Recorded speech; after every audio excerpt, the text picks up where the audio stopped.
Hola, hola. Si este es el primer episodio que escuchás, me presento. Mi nombre es Loana y estudio la ciencia más hermosa de todas, la ciencia de los alimentos. Y el episodio de hoy está inspirado en una de las clases más memorables que tuve en la vida. Fue una clase de toxicología general. General porque después cursamos otra llamada toxicología de alimentos. Y mis amigas me van a querer matar cuando escuchen esto, porque por una de esas cosas de la vida, ellas decidieron no ir a cursar ese día. Y yo, que amo toxicología y amaba ir a las clases, dije, no, bueno, yo voy y después les cuento qué onda. Y sin exagerar, fue la mejor clase que tuvimos. O sea, es el día de hoy, un año después de haberla cursado, que sigo hablando de esa clase y me sigo emocionando y estoy haciendo un episodio en mi podcast al respecto, porque, no sé, algo me cambió. Así que ya saben, nunca falten a las clases, porque nunca se sabe cuándo una clase te puede cambiar la vida. Oh, bueno, no sé si tanto, pero te puede tirar una idea para un futuro episodio, para tu futuro podcast. Así que, amigas, ojalá pueda transmitirles en este episodio lo que yo sentí en esa clase. Y si no estudias mi carrera, mejor, porque vas a poder espiar un poquito sobre qué es lo que vemos en toxicología general y por qué la estudiamos en la carrera de la licenciatura en Ciencia y Tecnología de los Alimentos en la UBA. Así que hoy yo te voy a contar una historia, la versión extendida y emotiva de la historia, con otras palabras y otro vocabulario del que usaron mis profesoras en clase, porque vos y yo acá somos amigues. No estamos en un aula, estamos tomando un mate. Así que espero que te metas en la historia conmigo, pero ándate con cuidado porque no tiene un final feliz.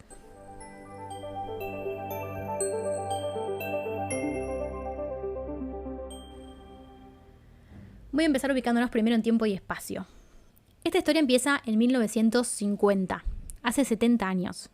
Si naciste como yo post-2000, te doy permiso para imaginarte todo en blanco y negro, porque para mí, por alguna razón, todo lo que pasó antes de los 2000 era así, tipo incoloro y sin sonido. Así que bueno, transcurre en 1950 y en Japón. Particularmente en una isla llamada Kyushu, o por lo menos así lo pronuncio yo. Kyushu es una de las principales islas de Japón. Según fuentes confiables como Wikipedia, es la tercera isla más grande de Japón. Y una de sus ciudades costeras se llama Minamata. La población de gente que vivía en Minamata era mayoritariamente pobre. La gran mayoría se dedicaba a la pesca y esa era básicamente la razón por la cual no morían de hambre, porque podían consumir todo eso que pescaban. Por eso es que la gente tenía un vínculo súper fuerte con el mar.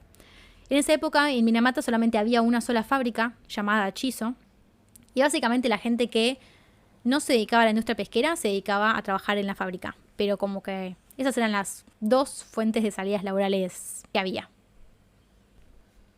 Resulta que en 1950 Minamata fue protagonista de una serie de eventos dignos de una película de terror. Empezaron a pasar cosas raras.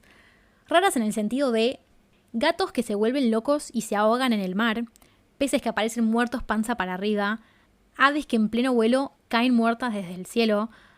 Ese nivel de raro, ¿ubicás? Tipo a lo Dark, la serie de Netflix. Después de unos años ya casi no había gatos en la isla, para que te des una idea, porque a todos les había pasado eso de volverse locos y ahogarse. Pero la situación no empezó a preocuparle a la gente hasta que en 1956 ingresaron a una nena de 5 años al hospital con los mismos síntomas que los gatos. No podía sentir sus extremidades, no podía hablar, había dejado de tener control de su propio cuerpo, ya no podía mover sus extremidades por voluntad propia, sino que se movían por sí solas. Y después de examinarla se dieron cuenta de que la nena tenía daños cerebrales. Imagínate que hasta acá la situación era preocupante, pero lo fue todavía más cuando unos días después su hermana menor, de 2 años, fue ingresada al hospital con los mismos síntomas. Lo fue todavía más cuando internaron a su vecino, un pibe que también tenía entre 5 y 6 años, con los mismos síntomas. A medida que pasaban los días empezaron a aparecer cada vez más casos de niñas a los que les pasaba lo mismo. ¿Era contagioso? No tenían ni idea. Imagínate el miedo que eso provocaba en la población. O sea, implicaba la marginación de familias enteras si tenían parientes enfermos, ¿ubicás? ¿Era provocado por una bacteria, por un virus, por un parásito, por un hongo? No tenían ni idea. Los síntomas no se parecían a los de ninguna otra enfermedad conocida hasta el momento. Y al igual que nos pasó a nosotros con el COVID, todos los grupos de investigación de Japón empezaron a investigar estos casos. El caso de la nena de 5 años fue el primer caso en ser reconocido y descrito como lo que hoy en día se conoce como la enfermedad de Minamata, una enfermedad que afecta al sistema nervioso central. Gracias a toda la investigación que se hizo, ese mismo año, antes de que termine, pudieron llegar a 2 conclusiones. La primera, y por suerte, es que la enfermedad no era contagiosa. Y a la segunda conclusión que llegaron fue que lo que estaba produciendo la enfermedad tenía que ser algo que sea común a toda la población. ¿Y qué era lo que tenía en común toda la población de Minamata? El pescado que comían. Esto es algo que vimos tanto en microbiología como en toxicología de alimentos, pero que también aparece mucho en series policiales. Viste que por lo general en las series policiales cuando hay muchos crímenes o asesinatos, lo primero que intentan ver es conexión entre todas las personas. Bueno, con las enfermedades de este tipo pasa algo similar. O sea, cuando tenés una gran cantidad de gente enferma de lo mismo, que es de la misma región, tenés que empezar a atar cabos y a ver qué tienen esas personas en común. Generalmente es la comida o el agua. En este caso sospechaban que venía del pescado. Y esto tiene sentido, dado que hacía 6 años que los peces venían apareciendo flotando panza para arriba sin causa aparente en el mar. Y que a los gatos locos suicidas también se los alimentaba con sobras de pescado. Todas las investigaciones científicas se volcaron a examinar el agua del mar del que pescaban los peces y encontraron 60 compuestos tóxicos que estaban contaminando las aguas. Adivina de dónde venían. De la única industria que había en la isla, Chiso, que aparentemente no saneaba sus desechos y los tiraba todos al mar. Al mismo mar en el que vivían todos los pescados que la población pescaba, comercializaba y consumía. ¿Qué hizo la compañía? ¿Hacerse cargo, pedir disculpas, sanear sus desechos y limpiar las aguas? Pues no, mi ciela. Negó totalmente ser la responsable de la enfermedad de Minamata, alegando que no había pruebas científicas que digan que los compuestos encontrados en el agua sean los causantes de la enfermedad. ¿Y adivina qué? Tenían razón. Después de varias investigaciones se demostró que esos 60 compuestos tóxicos que encontraron en el agua no eran los que estaban produciendo los síntomas de la enfermedad de Minamata. No eran los que estaban produciendo los síntomas que presentaban los pacientes. O sea, a pesar de que sí se sabía que eran tóxicos, no era su toxicidad la que estaba causando los síntomas. Entonces, ¿qué corno era? ¿Estás sintiendo la misma frustración que yo? Ser científico es muy frustrante. Sos una especie de Poirot o su versión femenina tipo Miss Marple, intentando resolver una incógnita y muchas veces la vida de la gente está en juego.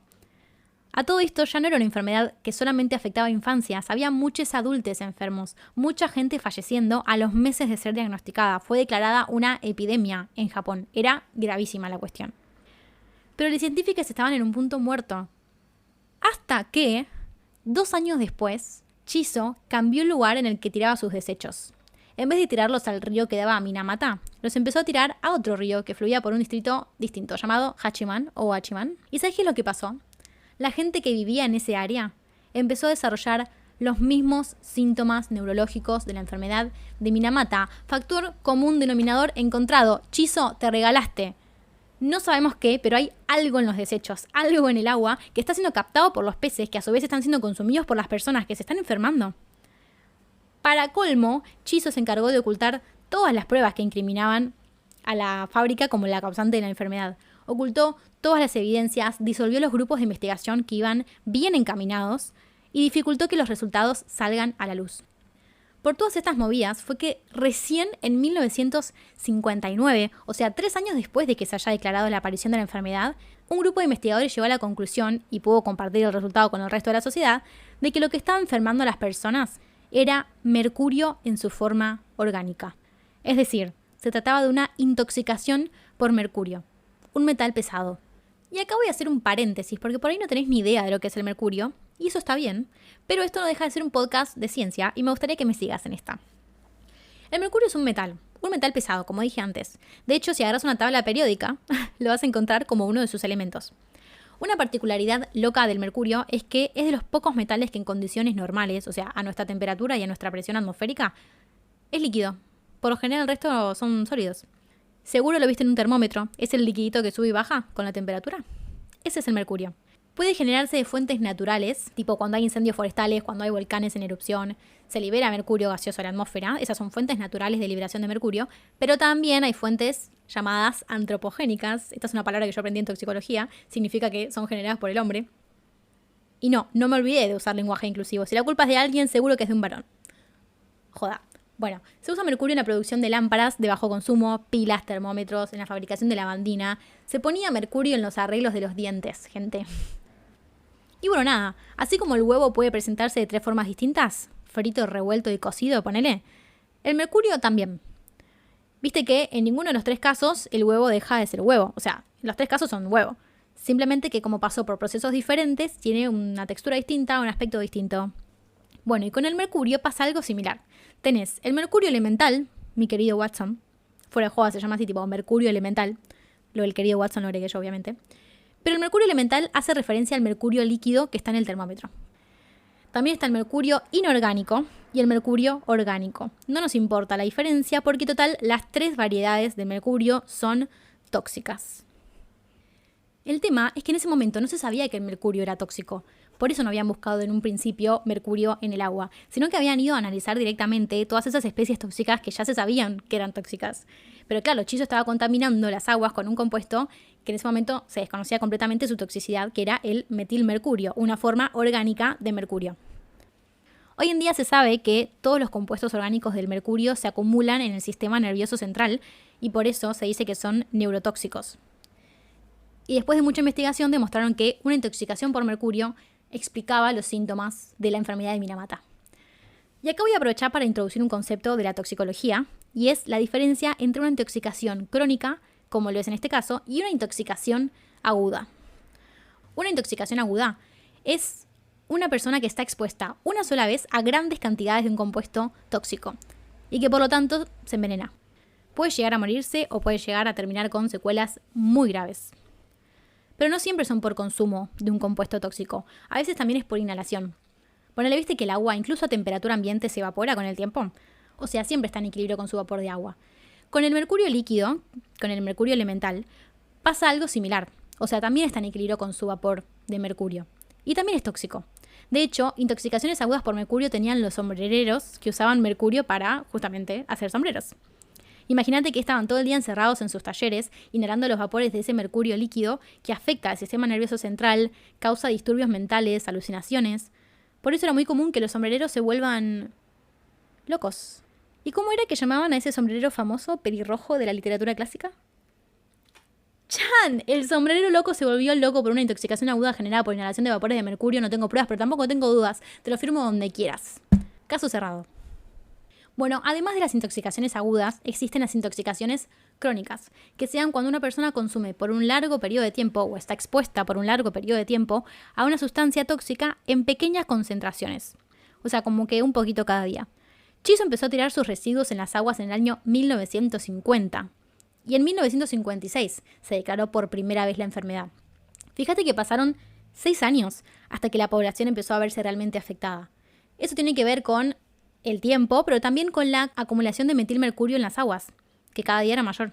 Si una persona se fue de vacaciones a Minamata en esa época y comió pescado por una semana, no es que se enfermó de la enfermedad de Minamata, ¿me entendés? Porque las intoxicaciones crónicas involucran periodos de tiempo muchísimo más largos. Meses, años. Pero bueno, volviendo a nuestro caso principal. Se descubre por primera vez que el mercurio es un compuesto tóxico para las personas gracias a la existencia de la enfermedad de Minamata. O por desgracia, la existencia de la enfermedad de Minamata. Lamentablemente no se puede tratar una intoxicación crónica, pero se puede evitar. Después de años de luchas de distintas personas y organizaciones para que las autoridades gubernamentales de los países se tomen en serio la intoxicación por mercurio, recién en 2017 se firmó lo que hoy se conoce como el Convenio de Minamata, que es un acuerdo que firmaron un montón de países para reducir el uso del mercurio. Pero ¿qué onda el mercurio en la comida? Es una realidad que hoy en día los peces tienen en su organismo pequeñas cantidades de mercurio.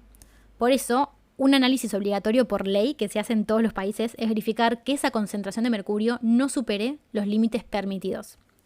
En Argentina, en nuestro Código Alimentario Argentino, que es básicamente el conjunto de leyes que regula todo lo que tiene que ver con alimentos, se establece que a todas las especies de pescados, moluscos y crustáceos se les hagan análisis en el laboratorio para evaluar su contenido de mercurio. Cada especie tiene su propio límite máximo que puede contener de mercurio. ¿Cómo se establece ese límite? Eso es algo que también vemos en toxicología. Es muy largo, pero resumido medio así nomás, se establece una vez que después de realizar varias pruebas se demuestra que consumiendo esa concentración de mercurio por tiempos prolongados no se llegan a evidenciar síntomas ni signos de la enfermedad. Y esto es un dato de color que te lo tiro porque ya que estamos, te lo digo, que es que en nuestro país el límite máximo permitido es de 0,5 miligramos de mercurio por kilo de pescado. Algo que a mí me pareció loco de cuando estudié toxicología de alimentos es que cada país tiene un límite diferente. O sea, la legislación española establece un límite distinto que la japonesa, ponele, ¿me entendés? Y ya para ir cerrando, quería compartirles un par de reflexiones que tuve yo a la hora de pensar este episodio, que son las siguientes. Primero que nada, me puse a pensar mucho en la posibilidad de que hoy en día sigamos haciendo uso de un montón de sustancias cuya toxicidad seguramente desconocemos. O sea, esto que pasó en Minamata hace tantos años es algo que sigue pasando hoy en día y que va a seguir pasando. Hay muchísimas cosas que no conocemos. Segundo, vieron que con Cande, en el episodio anterior, hicimos mucho hincapié en lo interdisciplinaria que es la ciencia. O sea, un médico te diagnostica la enfermedad, pero un químico te analiza en el laboratorio la presencia de mercurio en el agua. Y un bioquímico intenta explicarte cómo es que el mercurio causa la enfermedad. Y un químico de alimentos te diseña técnicas y protocolos para analizar la presencia del mercurio en pescados y poder cuantificar su cantidad. Y un toxicólogo de alimentos te investiga cuál es la cantidad máxima que podría llegar a tener el pescado para que la gente no se intoxique. Y así un millón más, ¿no? Seguro que si te pones a pensar vos también, se te ocurren millones de ciencias más involucradas en el caso. Tercero, me acordé de la razón por la cual yo decidí estudiar alimentos. Porque aunque la gente no sea consciente de esto todos los días, la ciencia de alimentos es una ciencia para la salud. Los alimentos son transmisores de enfermedades y a mí me choquea cómo vamos por la vida con los ojos vendados sin ser conscientes de esta realidad. Cuarto, me pregunto cómo podríamos abordar una situación así a nivel país, a nivel Argentina, si una desgracia tan terrible como lo fue la enfermedad de Minamata se repitiese en este contexto en el cual la ciencia y la investigación están totalmente desfinanciados. Pero si 6 años de muertes te parecieron muchos en un gobierno en el cual tenían todos los grupos de investigación del país abordando el tema, imagínate si no hubiesen tenido ninguno. Y bueno, yo les advertí que este episodio no iba a tener un final feliz. Con esta triste reflexión sobre nuestra triste realidad me voy a despedir, porque eso es todo. Si te surgieron dudas durante el episodio, nada me haría más feliz que las dejes en los comentarios en Spotify o en la publicación de Instagram. Yo estoy a full rindiendo finales, me toca dar química analítica en farmacia y bioquímica en febrero y después quiero dar química de alimentos. Así que cuando me libero un poco, tengo ganas de contarles un poco sobre la química analítica porque es de las químicas más difíciles pero también de las más lindas. Así que si les copa la idea, voy a poner una votación en comentarios sobre si les copa que les cuente un poco sobre qué es la química analítica. Bueno, ya sabes cómo funciona esto. Activa la campanita de notificaciones en Spotify, rankea el podcast con la mayor cantidad de estrellas que te permitan y compartilo. No seas egoísta. Te deseo un exceso de motivación para rendir los finales que debes. No sé cuándo nos vamos a volver a escuchar porque estoy a full rindiendo, ya te conté. Así que no voy a hacer promesas que no sé si voy a poder cumplir. Me van a volver a escuchar cuando sea el momento de volver a escucharme. Por el momento, te quiero mucho, gracias por escucharme y nos vemos. Chau, chau.